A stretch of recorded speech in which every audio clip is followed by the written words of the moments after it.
दोस्तों इस वीडियो में हम लोग रेशियो एंड प्रोपोर्शन यानी अनुपात और समानुपात के कुछ सवालों को करेंगे जो कि इम्पॉर्टेंट है और इन सवालों को बेहतरीन तरीके से हम लोग सीखने वाले हैं, करने वाले हैं। तो चलिए शुरू करते हैं। यहाँ पर पहला सवाल देखिएगा, बहुत ही बेहतरीन सा सवाल है।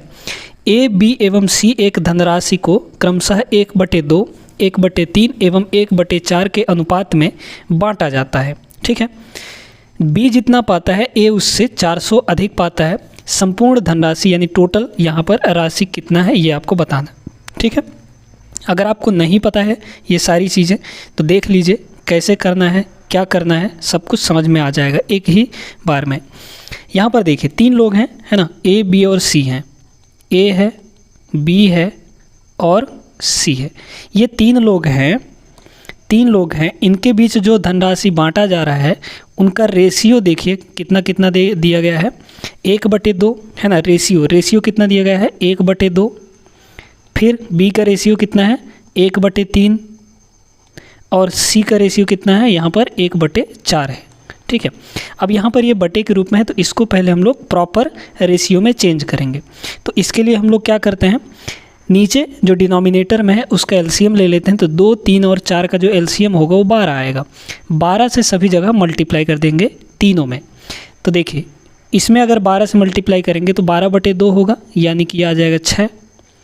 इसमें हम लोग 12 से मल्टीप्लाई करेंगे तो 12/3 होगा। 12/3 का मतलब ये हो गया 4।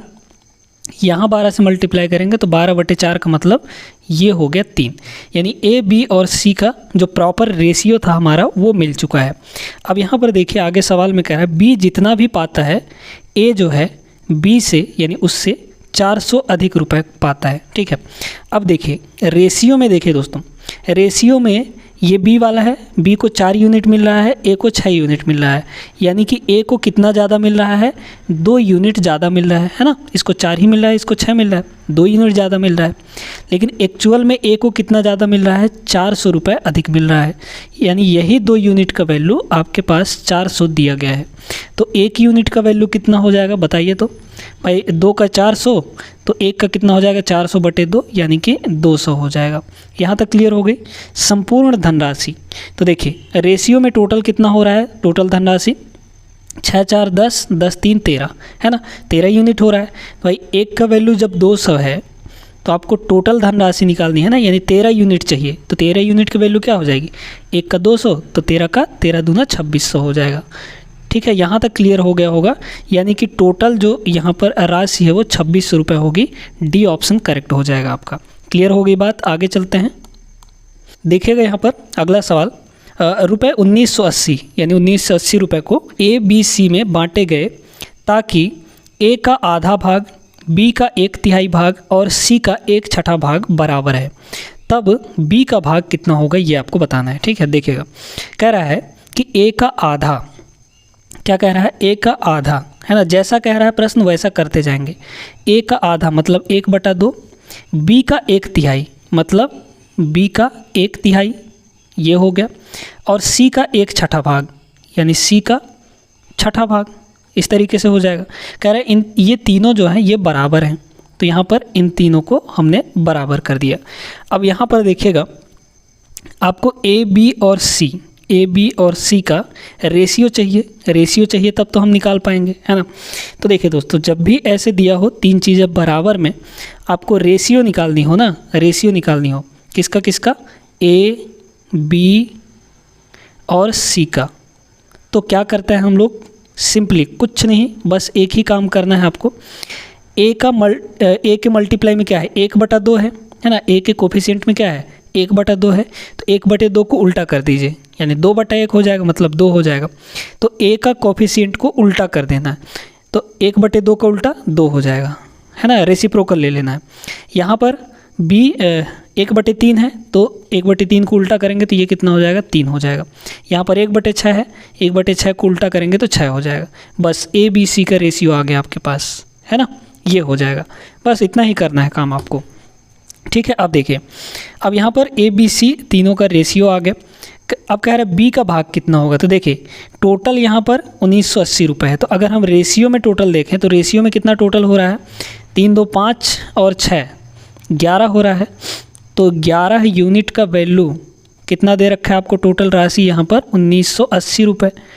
तो 1 यूनिट की वैल्यू यहाँ से निकाल लीजिए। 1 यूनिट की वैल्यू कितना हो जाएगी, 11 से डिवाइड करिए, 11 एकम 11 बचा 8, 11 8 88 और ये 0 हो जाएगा, यानी 180 रुपये। बी का भाग बताना है, बी का 3 यूनिट है तो यहाँ पर 3 से मल्टीप्लाई कर दीजिए, है ना, 18 त्रिक 54 यानी कि कितना हो जाएगा 540 रुपये। देखिए कितना आसान था। तो डी ऑप्शन आपका करेक्ट हो जाएगा। तो इस टाइप से जब भी दे, हमने जब रेशियो एंड प्रोपोर्शन का बेसिक शुरू किए थे तो वहाँ पर ये सारी चीज़ें सिखा चुके हैं। नहीं देखे तो जाके ज़रूर देखिएगा। ये रेशियो एंड प्रोपोर्शन का 6ठा पार्ट है। इससे पहले 5 पार्ट अपलोड हो चुके हैं। पहले पार्ट से अगर आप देखते हैं तो आपको सारी चीज़ें अच्छे से समझ में आएंगी, ठीक है ना। तो प्लेलिस्ट का लिंक आपको डिस्क्रिप्शन में मिल जाएगा, वहाँ पर जाके आप सारी चीज़ें देख सकते हैं अच्छे से शुरू से लेकर। आगे चलते हैं, अगले सवाल में हम लोग देखते हैं। देखिएगा दोस्तों, ये सवाल थोड़ा सा कैलकुलेटिव हो सकता है ना। कह रहा 1800 रुपये को 66 पुरुष एवं महिलाओं में बांटना है। यहाँ पर पुरुषों के हिस्से के योग एवं महिलाओं के हिस्से के योग में 5 और 4 का अनुपात है ना। मतलब जितना भी पुरुषों को मिला रुपए और सभी पुरुषों को, और जितना महिलाओं को रुपए मिला, उन दोनों के बीच का जो रेशियो है वो 5 और 4 का रेशियो है। फिर कह रहा है एक पुरुष तथा एक महिला के हिस्से में 3 और 2 का रेशियो है, यानी एक महिला को और एक पुरुष को जितना मिला उसका जो रेशियो है वो यहाँ पर 3 और 2 का है। तो पुरुषों की संख्या बतानी है। यहाँ पर देखिए टोटल मेल एंड फीमेल मिलाकर यहाँ पर कितना हो रहा है, 66 लोग हैं, है ना। 66 पुरुष एवं महिलाओं में बांटना है। तो टोटल यहाँ पर कितना है, 66 लोग हैं, ठीक है। ध्यान देते जाइएगा। देखिए अब यहाँ पर अगर हम x मान के करेंगे तो ज़्यादा आसानी से हो जाएगा, ज़्यादा चीज़ें समझ में आएंगी, ठीक है। तो मान लेते हैं यहाँ पर देखिए तो मेल हमारे पास मान लेते हैं, मेल की जो संख्या है वो x है, तो फीमेल की संख्या कितनी हो जाएगी बताइए। तो भाई टोटल 66 लोग हैं, उसमें से x लोग मेल हैं, तो फीमेल कितने हो जाएंगे, 66 माइनस x, है ना, इतने ही फीमेल बचेंगे। अब देखिए अब यहाँ पर कह रहे हैं कि एक पुरुष तथा एक महिला के हिस्से में 3 और 2 इतने का अनुपात आता है, रुपए का अनुपात ये दिया है ना। तो अगर देखा जाए यहाँ पर देखा जाए तो एक पुरुष को, पुरुष का पहले लिखा गया है बाद में महिला का, तो एक पुरुष को अगर हम देखें तो यहाँ पर 3 और कुछ मल्टीपल मान लेते हैं ना, a मान लेते हैं, तो 3a मिला और एक महिला को 2a मिल रहा है, तभी ना इन दोनों के बीच का रेशियो 3 और 2 आएगा। तो एक पुरुष को 3a रुपये मिल रहा है और एक महिला को 2a रुपये मिल रहा है। तो देखिए यहाँ पर एक पुरुष को कितना मिल रहा है, 3a, और टोटल कितने पुरुष हैं यहाँ पर, मेल x हैं, तो उनको पुरुष को इतना रुपए टोटल मिल गया। भाई ऐसे कहें अगर कि एक आदमी को अगर 5 रुपये मिल रहा है, एक आदमी को अगर 5 रुपये मिल रहा है तो 10 आदमी हैं, तो सभी आदमियों को मिलाकर कितना मिला होगा, 5 गुणे 10 करेंगे तब तो आएगा टोटल रुपए, है ना। तो ऐसे इसी तरीके से भाई यहाँ पर एक पुरुष को 3a रुपये मिल रहा है और टोटल पुरुष हैं यहाँ पर x, तो 3a इंटू x कर देंगे तो पुरुषों को जितना रुपए मिला वो आ जाएगा आपके पास, ठीक है। अब देखिए यहाँ पर महिलाएं कितनी हैं, 2a हैं, और महिलाएं यहाँ पर देखिए महिलाओं को कितना मिला, एक महिला को कितना मिला है, 2a। टोटल महिलाओं की संख्या कितनी है, 66 माइनस x, ठीक है। तो महिलाओं को टोटल इतना रुपए मिला। अब कह रहा है कि जितना भी मिला है उनका अनुपात का मतलब बटे भी हो सकता है, वो अनुपात कितना दिया है, 5 और 4 का दिया गया है, ठीक है। तो ये हो जाएगा 5 और 4। क्लियर हो गई बात, यही चीज़ आपको दिया गया था, बस इसको कैलकुलेट करना है, सॉल्व करना है, आपका आंसर आएगा। देखिए a से a तो कैंसिल हो जाएगा, पहले ही ये कैंसिल हो गया, है ना। 2 से इसको काटेंगे, ये 2 बार में कैंसिल हो जाएगा। 2 का इधर ला के मल्टीप्लाई कर दीजिए तो 2 3 6, यानी 6x हो गया यहाँ पे, इक्वल टू 5 का इधर मल्टीप्लाई करिए, है ना, 66 माइनस x उधर जाके 5 से मल्टीप्लाई होगा, 5 से मल्टीप्लाई होगा तो यहाँ पर आप इसको क्या कर सकते हैं, 33, है ना, 33, 5 से मल्टीप्लाई 33, 330 हो जाएगा, ठीक है। 330 माइनस का कितना हो जाएगा, 5x हो जाएगा। क्लियर होगी बात ना। 66 माइनस x को 5 से मल्टीप्लाई करना है तो 5 भाई दोनों के साथ मल्टीप्लाई होगा, तो 66 गुणे 5 330 और x इंटू 5 5x, 6 इधर आएगा, 5x इधर आएगा तो 6x के साथ जुड़ेगा, यानी टोटल 11x हो गया, इक्वल टू आपका यहाँ पर 330 है, यानी x की वैल्यू यहाँ से 330 बटे 11 करेंगे तो 11 3 33, यानी कि 30 आ जाएगा। तो x की वैल्यू 30 आ गई। पुरुषों की संख्या बतानी थी आपको, x वही था हमारा, पुरुषों की संख्या ही था, तो ये नंबर ऑफ मेल्स यहाँ पर आ गया 30। ऑप्शन नंबर बी करेक्ट होगा आपका यहाँ पर, ठीक है। बस थोड़ा सा कैलकुलेशन है और थोड़ा सा दिमाग है। क्लियर हो गया? जल्दी जल्दी करेंगे तो हो जाएगा। आगे चलते हैं अगले सवाल में। चलिए देखिएगा इस सवाल को, ये एक बेहतरीन सवाल है दोस्तों। इसको करने का बेस्ट तरीका हम आपको बताने वाले हैं। कह रहा है ए और बी की आय का अनुपात जो है वो कितना, 3 और 2 दिया है। उनके व्यय यानी एक्सपेंडिचर, खर्च का जो रेशियो है वो 5 और 3 दिया गया है। एक बात समझिए, जितना वो अगर कोई आदमी इनकम कर रहा है वो 2 चीज़ों में जाएगा, एक तो खर्च में और जितना वो सेव करेगा यानी बचत करेगा, है ना। यही ना होगा, जितना कमाएगा वो किस में जा सकता है, या तो सेव कर सकता है या फिर यहाँ पर खर्च कर सकता है। तो खर्च और सेविंग, बचत मिलाकर हमारा इनकम के बराबर होता है। इसको पकड़ के रखिएगा, ठीक है। अब कह रहा है यहाँ पर कि ए और बी की बात कर रहे हैं ना, ए और बी की बात यहाँ पर की जा रही है। देखिएगा, इनकम की अगर बात करें यानी कि आय की बात करें तो आय का जो रेशियो है वो कितना दिया गया है, 3 और 2 का रेशियो है, ठीक है। यहाँ तक क्लियर होगी बात।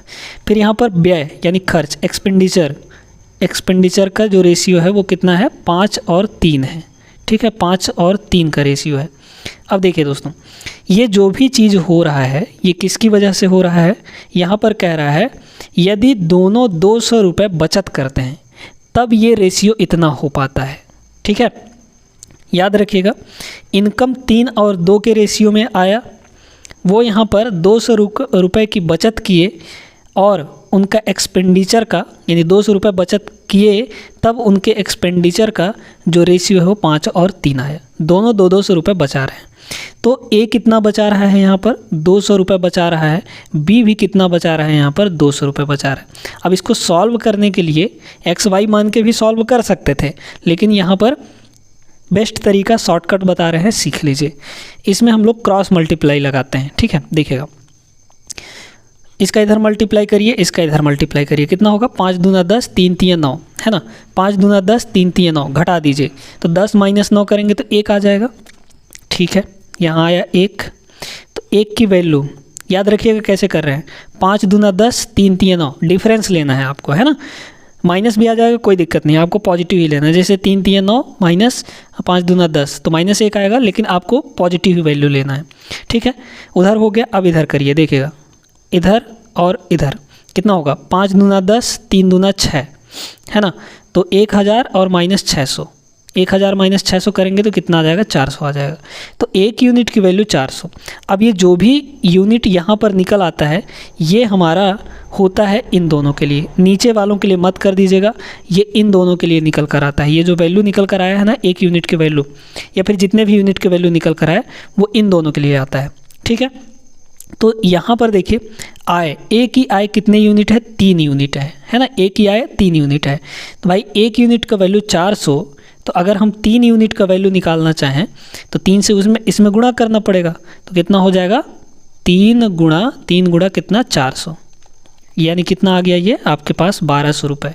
मतलब यहाँ पर ए कितना कमा रहा है, 1200 रुपये कमा रहा है। सी ऑप्शन आपका करेक्ट हो जाएगा। ऐसे ही बी की आय अगर पूछता तो कितना हो जाता, बी का आय 2 यूनिट है, तो 1 का वैल्यू 400, यानी 2 यूनिट का वैल्यू कितना हो जाता, 4 दूना 800 हो जाता, है ना। यानी बी की आय जो है वो 800 रुपये। अब देखिए, यहाँ पर आपसे अगर खर्च पूछता कि ए कितना खर्च किया है, तो आप डायरेक्ट नहीं कि यहाँ पर 1 का वैल्यू 400 तो 5 यूनिट का वैल्यू निकाल लें 2000 हो जाए, ऐसा नहीं करना है आपको। पहले यहाँ पर इनकम ऊपर वाले का निकाल लेना है, जो भी निकल कर आता है वो ऊपर वाले के लिए निकल कर आता है, ये हम आपको पहले बता चुके हैं, ठीक है। जो लोग रेगुलर देखते हैं रेशियो एंड प्रोपोर्शन हमारे चैनल पर, उनको पता होगा कि कैसे किया जाता है। क्लियर हो गई बात। अब देखिए, तो अगर आपको ए का एक्सपेंडिचर निकालना है यानी कि खर्च निकालना है, तो भाई देखिए, ए जो है कमाया कितना, 1200 रुपये, उसमें से वो खर्च बचा कितना रहा है 200 रुपये। ये सेविंग है।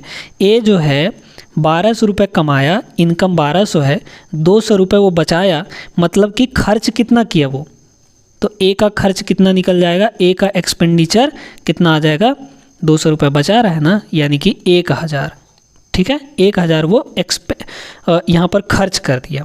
ऐसे ही बी का जो खर्चा है वो कैसे निकलेगा, बी कमा रहा है 800, बचा रहा है 200, यानी खर्च कितना कर दिया 600 रुपये, है ना। इस तरीके से आप निकाल सकते हैं। उम्मीद करते हैं दोस्तों कि समझ में आ गया होगा, और अब ऐसे सवाल आते हैं तो आप लोग आसानी से बना ले जाएंगे। आगे मिलते हैं अगले वीडियो में, तब तक के लिए आप सभी अपना ख्याल रखिएगा, पढ़ाई लिखाई अच्छे ढंग से करते रहिएगा, अपनी तैयारी जारी रखिएगा। मिलते हैं नेक्स्ट क्लास में, तब तक के लिए जय हिंद।